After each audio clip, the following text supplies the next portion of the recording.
চলতি বছরের ৪ সেপ্টেম্বর অনুমোদন দেয়া হয় টেলিকমিউনিকেশন নেটওয়ার্ক অ্যান্ড লাইসেন্সিং নীতিমালা, যেখানে উল্লেখ করা হয় ৬৫% পর্যন্ত প্রত্যক্ষ বিদেশি বিনিয়োগ থাকলে বহুজাতিক প্রতিষ্ঠান ক্রস লেয়ার লাইসেন্স পাবে।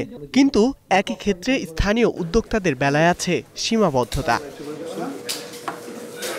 এমন নানা বৈষম্যের প্রেক্ষাপটে ক্ষুব্ধ টেলিযোগাযোগ ও তথ্য প্রযুক্তি খাতের দেশীয় উদ্যোক্তারা। নীতিমালার এমন অসঙ্গতি নিয়ে শনিবার বিকেলে কারওয়ান বাজারের একটি হোটেলে গোলটেবিল বৈঠকের আয়োজন করে টেলিকম সাংবাদিকদের সংগঠন টিআরএনবি। যোগ দেন খাত সংশ্লিষ্ট রাজনৈতিক ব্যক্তিত্ব ও বিশিষ্টজনেরা।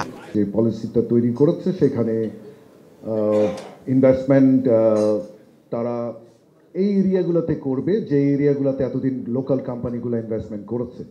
কিন্তু মজার বিষয়টা হলো যে আমরা যা লোকাল হাইওয়েগুলো তৈরি করেছি, আমরা কিন্তু ট্রান্সপোর্ট আমাদেরকে সেখানে চালাতে দেওয়া হয়নি। ট্রান্সপোর্ট কোম্পানি ছিল, টেলিকম অপারেটরগুলো, আমাদের লাইসেন্সিংগুলো এইভাবেই ভেঙে নেওয়া হয়েছিল যে যারা এটা করবে তারা ওটা করবে না। 50 Tbps ডাটা ক্যাপাসিটি নিয়ে 3টা কেবল বাংলাদেশে কানেক্ট করতে যাচ্ছে, যার ফলশ্রুতিতে দেখা যাবে পরবর্তীতে বাংলাদেশের ইন্টারনেটের প্রাইস অ্যাটলিস্ট 50 থেকে 60% কমে আসবে। শুধুমাত্র বিএসএসএল এর মনোপলি করার জন্য প্রাইভেট সেক্টরে সাবমেরিন কেবল আসতে দিবে না। বিএনপি চেয়ারপারসনের উপদেষ্টা জহিরুদ্দিন স্বপন বলেন, ডিজিটাল খাতের সার্বভৌমত্ব যাতে প্রশ্নবিদ্ধ না হয় সেই নীতিমালা প্রণয়ন করা জরুরি।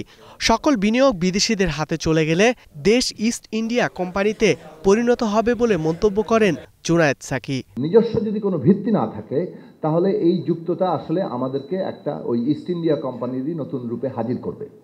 কাজেই সেই দিক থেকে বাংলাদেশের যেখানে বিনিয়োগ হচ্ছে, বিনিয়োগ সম্প্রসারিত হচ্ছে, সেইখানে যদি সেটাকে সুরক্ষা না দিয়ে আরও বিকশিত হওয়ার সুযোগ না দিয়ে উল্টো বিদেশিদের হাতে তুলে দেওয়ার একটা ব্যবস্থা করা হয়, এটাকে আমরা প্রত্যাখ্যান করছি।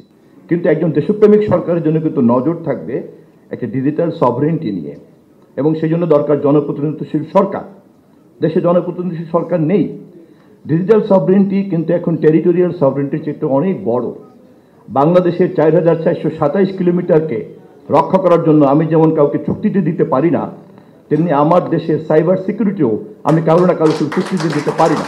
অনুষ্ঠানে প্রধান অতিথি সাবেক বাণিজ্য মন্ত্রী ও বিএনপির স্থায়ী কমিটির সদস্য আমির খসরু মাহমুদ চৌধুরী বলেন, অন্তর্বর্তী সরকারের সীমাবদ্ধতা আছে।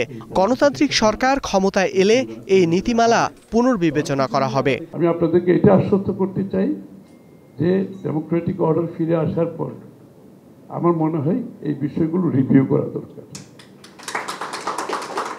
এবং রিভিউর মাধ্যমে আমার দেশের ইন্টারেস্ট, আমার জনগণের ইন্টারেস্ট, আমার ইনভেস্টরদের যে ইন্টারেস্ট আছে সেটা সুরক্ষা করা একটি ডেমোক্রেটিক্যালি ইলেক্টেড গভর্নমেন্টের দায়িত্ব। বিএনপি ক্ষমতায় এলে দেশের অর্থনৈতিক প্রবৃদ্ধির জন্য আইসিটি খাতকে সর্বোচ্চ গুরুত্ব দিয়ে নীতিমালা প্রণয়ন করা হবে বলেও জানান আমির খসরু। আগামী দিনে যারা নির্বাচিত হবে সেই দায়িত্ব তারা পালন করবে। ধ্রুব ইকরামুল, স্টার নিউজ, ঢাকা।